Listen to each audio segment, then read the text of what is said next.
મેં હમણાં વાત કરી હતી કે મસાલા છોડ્યા છે, માવો મૂક્યો છે. તો હું જ્યારે અવેરનેસ ટ્રાઇબલ કે જ્યાં જાઉં છું ત્યાં વ્યસનનું પ્રમાણ હોતું હોય છે, એટલે હું વાત કરું છું અને એક થોડીક અસરકારક છે. મારી આગવી શૈલીમાં વાત કરીશ. દીકરીનો જન્મદિવસ હોય છે અને આપણે જોઈએ છે દરેક દીકરી હોય કે દીકરો હોય, દરેક માતા પિતા એનો જન્મદિવસ ધામધૂમથી ઉજવતા હોય છે. આવી જ એક સરસ મજાની આ સત્ય ઘટના આધારિત આ વાસ્તવિક વાર્તા છે, કોઈ ઘડેલી મન ઘડત વાત નથી. એક દીકરીનો જન્મ હોય છે અને દીકરી એના માતા પિતા જ્યારે ધામધૂમથી, ખૂબ જ પૈસા હોય છે, ધામધૂમથી એ દીકરીનો જન્મદિવસ ઉજવવાની તૈયારી કરી રહ્યા હોય છે. આ બાજુ દીકરીબાને ખૂબ જ દુઃખ લાગે છે કે આટલો બધો ખર્ચો મારા માત્ર જન્મદિવસ ઉપર થાય છે, આની જગ્યાએ કોઈ છેવાડાનો માનવી, ગરીબ વંચિત સમુદાયના વ્યક્તિ સાથે જન્મદિવસ ઉજવીએ તો કેવું સારું. આ એ દીકરીબાનો વિચાર હતો. ધીરે ધીરે જન્મદિવસ નજીક આવે છે અને 2 દિવસ પહેલા દીકરી પોતાના પિતા સાથે બોલવાનું બંધ કરી દે. હવે પપ્પાની લાડકી હતી દીકરી, અને હંમેશા આ નરી વાસ્તવિકતા છે કે દીકરીને જો લાડ લડાવતો હોય તો એનો બાપ છે. બાપને દીકરી વાલી હોય અને માને દીકરો વાલો હોય. દીકરી પાત્ર એવું છે કે જેના ઘરમાં દીકરી ન હોય, જેના ઘરમાં માટી ન હોય અને જેના ઘરમાં ઝાડ ન હોય તો એ મસાણ અને શમશાનથી ઓછું નથી. કારણ કે દીકરી પાત્ર એવું છે મિત્રો, એક ભાઈ માટે એક બહેનનો રોલ અદા કરે છે અને એક માનો પણ રોલ અદા કરે છે. પિતાજી જ્યારે વૃદ્ધ થાય ત્યારે દીકરો એનો બાપ બને, પણ એ કઈ રીતે કે લાય બાપ પૈસા મારે આ કામ છે, એ રીતે બાપ બને. દીકરી એના પપ્પા એની માં બને કે બાપુજી તમને તકલીફ હોય તો ચા બનાવી દો મારા બાપ. આ રીતે માં બને. દીકરીના પાત્રના 1 કલાક બોલવું, કારણ કે I have no sister, I have no mother. મને ખ્યાલ છે કે દીકરી અને માનો હૂંફ અને હોંકારો શું હોય છે. તો આવી સરસ મજાનું પાત્ર દીકરી હોય છે અને 2 દિવસ પહેલા તે બંધ થઈ જાય છે પિતાશ્રીને, એટલે તેના પપ્પાને બોલાવતી દીકરી બંધ થઈ જાય છે. એટલે પપ્પાની લાડકી, એટલે પપ્પાએ પૂછ્યું, હે બેટા કેમ તું મારી સાથે બોલતી નથી બાપ? તને કઈ ઓછું આવ્યું બેટા? મારાથી કઈ ભૂલ થઈ દીકરા? મારો બાપ, મારો વાહલ્યો કેમ બોલતો નથી મારા બાપ? દીકરી બોલતી નથી કે નહીં તમારી સાથે નહીં બોલવું. અરે બેટા મને વાત તો કર બેટા, તું કે હાજર કરી દઉં, પણ મારી સાથે બોલ, તને શું દુઃખ પડ્યું છે? દીકરી કે નહીં બોલવું, પણ બહુ જ કાલાવાલા કરે છે કે મારો પેટ મેરા કાજા, પ્લીઝ તને મારા સમ છે, મને કે બેટા શું થયું છે? કે પપ્પા હું કહીશ પણ તમારાથી સહન નહીં થાય અને હું જે કહીશ તમે પાળી નહીં શકો, એટલે પ્લીઝ રહેવા દો, મારે તમારી જોડે વાત કરવી નથી. અરે દીકરી એક વાર તો કે તું મારો બાપ જો બોલ ને, તારો બાપ તને માથું ઉતારી તારી ચરણોમાં રાજા કરો. અરે બાપ માથું ઉતારવાની વાત નથી, તો શું વાત છે બેટા?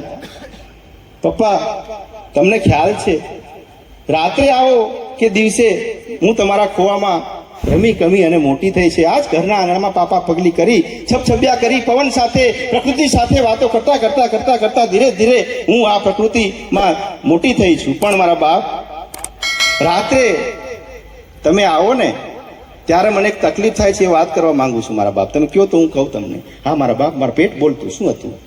કે પપ્પા એક મને પ્રોમિસ કરો. કે શું બેટા?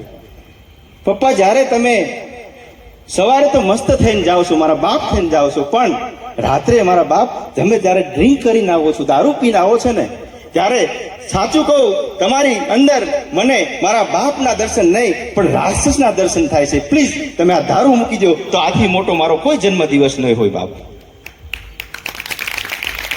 સિગરેટનો ઘા કરી દો અને જો દારૂની પોટલી એકવાર તમે મૂકી દો મારા બાપ, તો આજીવન આ જે ખર્ચો કરો છો એનાથી પણ મને ખુશી થશે અને મારો જન્મદિવસ ઉજવવા બરાબર હશે. એટલે મારા બાપ જો થઈ શકે તો પ્લીઝ આ મૂકી દો. અને એ દિવસે બાપ આંખમાં લોહીના આંસુડે રડી અને દીકરીના ચરણોમાં કહે છે કે આજથી તું મારો બાપ છો, તે મારું વ્યસન મુકાયું છે અને હું તારી દીકરી છું. પ્લીઝ બેટા મને માફ કરજે, આજીવન આઈ પ્રોમિસ યુ હું કોઈ દિવસ ડ્રિંક નહીં કરું. આ દીકરી પાત્ર છે અને દીકરીના જેટલા ગુણ ગાઈએ એટલા ઓછા છે. કારણ કે હું ભલે આઈ એમ બિલોંગ ફ્રોમ મેલ, હું એક જાતિમાં મેલમાં કે પુરુષમાં આવું છું, પણ જ્યારે દીકરી પાત્ર આવે એટલે સારા સારા ગમે એવો મર્દ હોય એના મૂછમાંથી આહુડું પડી જતું હોય, ટપ ટપ ટપ ટપ ગમે તેવો હોય પણ એના આંસુ પડી જતા હોય છે. તો આ દીકરી ઉપર એક બીજી વાત નાની કરું. ગામડામાં પેલા ખાસ સૌરાષ્ટ્ર જુનાગઢ વાળાને ખબર છે, ભીખુદાન ગઢવી બધા આ બહુ ગાતા હોય છે મેહુલભાઈ. તો મારો વારો અત્યારે તમે નથી હા કરો છો, અહીંયા આવી જાઓ ને હામાં.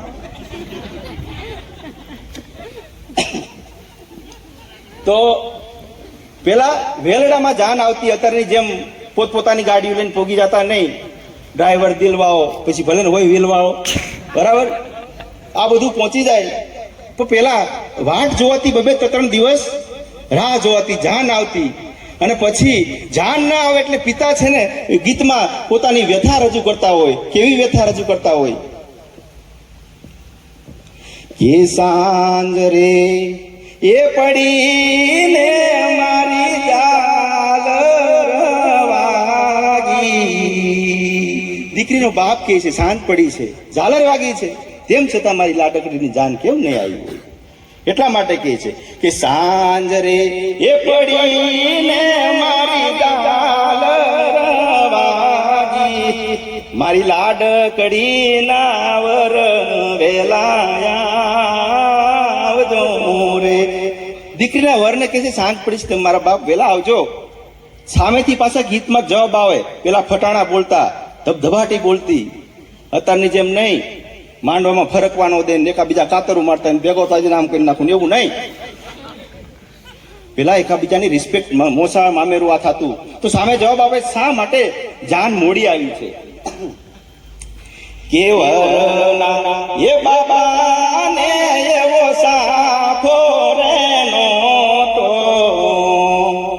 એથી આ જાન મોડી આવ્યું રે. વરના બાપાને સાફો નતો, એ સાફો શોધવામાં મોડું થયું, અને એટલા માટે જાન મોડી આવી. જેવી જાન તોરણી આવે એટલે બેન બાને ખ્યાલ આવી જાય કે મારે હવે જવાના દિવસો આવ્યા છે અને મારા બાપનું આંગણું મારે છોડવાનું છે. અને તરત પછી ગીત ફરી જાય, અને તરત પાટ ઉપરથી ઊભી થઈ જાય દીકરી, અને તરત ગીત ફરી જાય કે ઊંચા દાદા ગઢડા ચણાવજો, એથી ઊંચે રાગડના કાંગરા રે.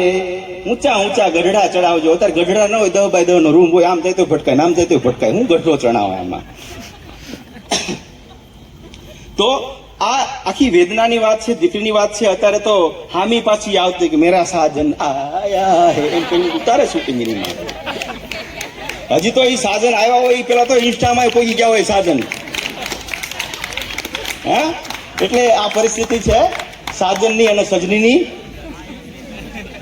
એનીવે, આ તો એક મસ્તીની વાત થઈ.